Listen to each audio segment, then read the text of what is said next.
Jean-Philippe Thébault, avec vous, on va passer à la question des recrutements. Alors, j'aimerais bien que vous nous disiez d'un mot ce qu'est orientation durable. C'est un cabinet qui est... Non, je ne vais pas le dire à votre place. Alors, qu'est-ce que c'est qu'orientation durable? Orientation durable, c'est un cabinet de recrutement spécialisé sur les métiers du développement durable et de la croissance verte. Et qui existe depuis combien de temps? Qui existe depuis 2008. Depuis 2008. Et donc, qu'est-ce que ça veut dire? Je recrute ou je recherche des profils dans ce domaine-là. C'est pour répondre à quel type de besoin, quel type d'entreprise, quelle taille, pour avoir juste une idée très rapidement. Et puis j'aimerais bien après qu'on rentre dans la question de la cohérence entre l'offre et la demande ou de l'écart. Somme toute l'analyse que vous nous avez faite déjà. Donc déjà oui, pour expliquer ce qu'est aujourd'hui un recrutement de développement durable, même si effectivement, comme vous l'évoquiez, monsieur, il y a toujours la question de la définition du développement durable et de la croissance verte, où on décide de la commencer, où on décide de l'arrêter. Nous, ce qu'on voit aujourd'hui, s'il fallait une définition, c'est plus de 50% de la fiche de poste dédiée à une amélioration sociale ou environnementale. C'est plus ou moins ce qu'on voit. Beaucoup plus concrètement, dans nos clients aujourd'hui, on va voir beaucoup d'acteurs de l'efficacité énergétique, à la fois des petites startups qui vont proposer des innovations dans le domaine. À la fois, c'est assez intéressant, on voit des gros acteurs aujourd'hui comme Habitat et Territoire Conseil, par exemple, qui ont 150 consultants sur tout ce qui est habitat social, qui vont considérer que l'avenir, aujourd'hui, c'est l'efficacité énergétique. On a les grosses ONG, WWF, Greenpeace. On a des acteurs comme la Caisse des dépôts sur un nouveau métier qu'est l'analyse extra-financière, c'est-à-dire donner une note sociale, environnementale à une entreprise. Ça recoupe beaucoup ce que vous disiez, Monsieur Leclerc, on a beaucoup de choses sur transport et mobilité durable et sur bâtiment, qui sont quand même deux dominants aujourd'hui. J'y reviendrai parce que justement dans ce décalage, il y a cette question d'une approche des candidats généralistes et une approche des recruteurs spécialisés et de plus en plus spécialisés et sectorisés. Une dernière chose avant de parler du décalage en question, on s'appuie, nous, on a une bonne position pour observer un petit peu ce qui se fait. D'une part, on a nos recrutements, le discours des clients et le discours des candidats. D'autre part, tous les 6 mois, j'en ai quelques-uns à disposition, on publie un baromètre des offres d'emploi de la croissance verte et du développement durable. Où, contrairement à beaucoup de baromètres où vous interrogez 1000 entreprises sur les intentions d'embauche, nous, on va chercher toutes les offres d'emploi en ligne du développement durable sur le territoire français métropolitain, ce qui nous permet d'enlever le marché caché, mais qui n'est jamais beaucoup plus fort que 5-15% des offres d'emploi, et d'avoir une vision très très concrète, à une date donnée, combien y a-t-il d'offres d'emploi dans le développement durable. Donc de tout ça, il ressort, effectivement, je vous en parlais au téléphone et vous m'avez demandé d'axer mon intervention sur ce thème, un très fort décalage, assez inquiétant, entre la vision des candidats d'une part et la vision des recruteurs d'autre part. Le candidat, il est, et tant mieux parce que c'est très humain, il est dans la fascination, il est dans une attente de sens, et Dieu sait qu'il n'y a pas grand-chose de plus flou dans la vie que le sens, le bien, le mal. On est vraiment dans ces questions-là, en matière d'orientation, de réorientation vers le développement durable. Et surtout, il va vouloir se positionner comme généraliste de la croissance verte ou du développement durable. Il dit « Bonjour, je suis expert en développement durable ». On voit les termes évoluer en fonction des modes. C'est parfois croissance verte, développement durable. Certains vous disent « Non, moi, c'est du développement soutenable ». Mais il se présente comme expert global. Ça fait 15 ans que je travaille dans le développement durable, je n'ai jamais croisé un expert global en développement durable. Vous me demandez de faire un audit environnemental, je suis paumé, je ne suis pas un auditeur. Vous me demandez de faire une analyse de supply chain responsable, je suis encore plus paumé.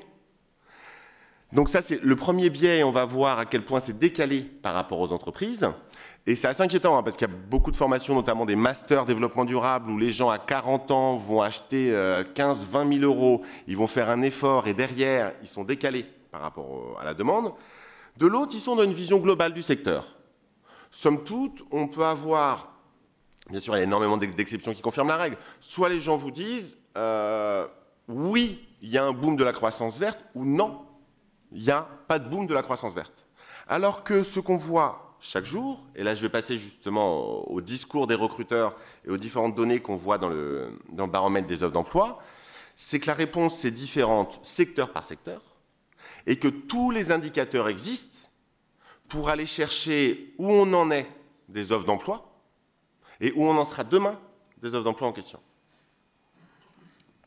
Les recruteurs, il y a un point commun à ce qu'ils nous demandent, Ils veulent des gens qui ont intégré le développement durable à un secteur ou à un métier. C'est ce que demandent tous nos clients. Très concrètement, on faisait un recrutement en ce moment-là pour Utopie, un cabinet de conseil en développement durable. Ils veulent quelqu'un pour le pôle alimentation durable. Ils veulent quelqu'un, ils nous disent, 10 ans dans l'agro, 10 ans dans la grande distrie, sinon ils ne nous intéressent pas. On va nous demander des gens dans des auditeurs énergétiques, des auditeurs environnementaux, des vendeurs de plus en plus. On nous demande, c'est assez intéressant d'ailleurs à aller chercher ça en entretien de recrutement, le vendeur qui est bon pour aller vendre ce mieux-disant social et environnemental. On nous demande une autre forme de vendeur, mais extrêmement différent, ceux qui sont bons pour intégrer des réponses aux appels d'offres en intégrant, appels d'offres publics, en intégrant la clause sociale et environnementale. Là, c'est pas du tout le même vendeur, hein, un vendeur beaucoup plus juriste. Donc on a des demandes très précises. Deuxième chose qui ressort très clairement des données qu'on voit et du discours de nos clients, c'est le recrutement à nos clients. Ils suivent tous une certaine logique. C'est-à-dire, en un, vous avez l'existence d'un marché quantifiable.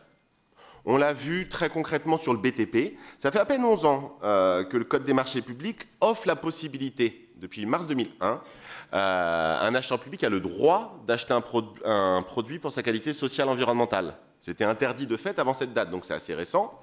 Et vous avez une augmentation dans la demande publique de la clause sociale environnementale. On parle de 50 milliards d'euros d'achats annuels. On parle d'un gros marché. En 2009, 2% des achats publics passent par la clause sociale environnementale. En 2010, 5%. Résultat, le BTP s'y est mis. Résultat, le BTP, 40% du carnet de commandes passe par le public. Donc, ils embauchent. Secteur pharma, on connaissait des gens géniaux qui tentaient de faire bouger des laboratoires pharmaceutiques. Ils obtenaient beaucoup de discussions et pas beaucoup d'engagement, on va dire, de la part de la direction des achats sur la qualité sociale et environnementale. Et c'est une fille vraiment géniale, qui avait en plus une vraie capacité de convaincre ses collègues en interne, mais elle n'arrivait pas à convaincre sa direction dans ce labo pharma. Elle nous appelle un jour, elle dit « Ils sont en train de s'y mettre, ils sont en train de s'améliorer sur tous les points. » Pourquoi? Parce que le directeur commercial venait de rentrer dans le bureau du directeur des achats en disant « On vient de perdre un appel d'offres de centre hospitalier universitaire, on n'avait rien à dire sur l'environnement. » Donc à chaque fois, toujours ces mêmes étapes, c'est-à-dire d'abord un marché, ensuite le besoin d'une norme, j'y reviendrai, c'est assez important, c'est-à-dire ça part un peu dans tous les sens. Qu'est-ce que c'est un bon produit? Qu'est-ce que c'est une bonne entreprise socialement, environnementalement? Ensuite, vous avez généralement un boom du conseil et de la formation, pas encore d'embauche. Et ensuite, je repense quand vous parliez, monsieur le directeur général adjoint, de ce mix entre volume et contenu, on le voit à chaque fois. C'est-à-dire, parfois, vous avez beaucoup d'embauches, on va embaucher des gens qui vont devenir les experts en interne de ces questions-là. Plus de 50% de leur fiche de poste va y être dédiée. D'autres fois, vous avez 5-10% des fiches de poste de tout le monde qui vont intégrer cette dimension-là. Et il est très difficile, il faudrait bien que nous, en tant qu'acteurs du recrutement, on scrute ça parce qu'on veut savoir est-ce que oui ou non il va y avoir une demande. Et nous, contrairement à l'AFPA, quand les gens forment, on est perdant. Quand les gens recrutent, on est gagnant. Il est très très difficile en amont de savoir effectivement quel choix va être fait. Après, très sincèrement, hein, sociétalement, c'est plutôt pas mal d'avoir un choix où vous avez tout le monde qui est formé à 50%. Donc voilà, oui. Mais une chose qu'il faut vraiment bien comprendre et qu'on dit et qu'on répète aux candidats, parce que la personne qui investit 15 000 euros, qui va au bout de ses indemnités parce qu'elle a fait un mauvais pari au départ, c'est vraiment très gênant, c'est chercher la raison économique. Il n'y a que 3 raisons pour lesquelles un acteur entreprise est susceptible d'avoir une vraie politique d'embauche, c'est-à-dire pas un petit one-shot, pas le greenwashing pour reprendre vos termes, mais une vraie politique d'embauche de cadre et pas seulement de cadre. C'est soit il y a une demande des investisseurs, soit il y a une demande des consommateurs, dont les consommateurs publics, soit il y a une évolution du cadre législatif. Pourquoi aujourd'hui on en est à, dans le baromètre, 400 offres d'emploi efficacité énergétique? Pourquoi? Parce qu'au 1er janvier 2013, il y a la réglementation thermique 2012, tout nouveau bâtiment doit respecter. Donc il y a cette raison-là. En conclusion, pour finir sur une touche positive, le temps est l'ami de la croissance verte. Et on a l'impression, quand on regarde les choses depuis 6 mois, qu'il y a beaucoup de blabla, pas beaucoup d'action.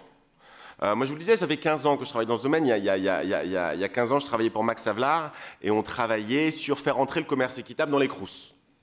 D'ailleurs, je choisis cet exemple volontairement pour dire que le premier CROUS de France à intégrer le commerce équitable a été le CROUS d'Alsace, pour l'anecdote.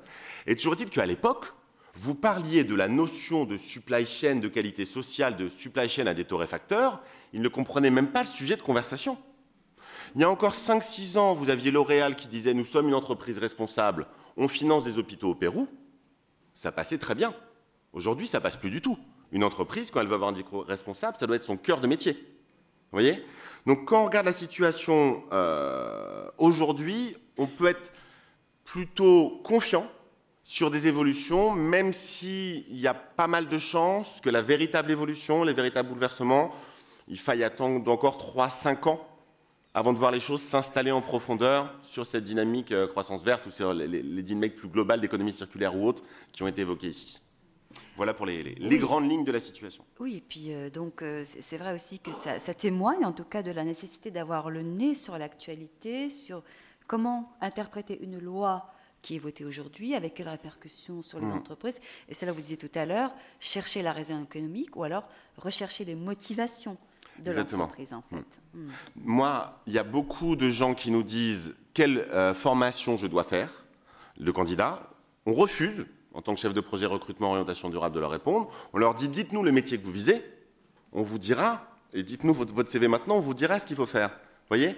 On est vraiment dans cette situation-là. En plus, personne ne peut faire de la veille sur tous les sujets du développement durable, pilier social, pilier économique, environnemental, c'est toutes les lois, a priori.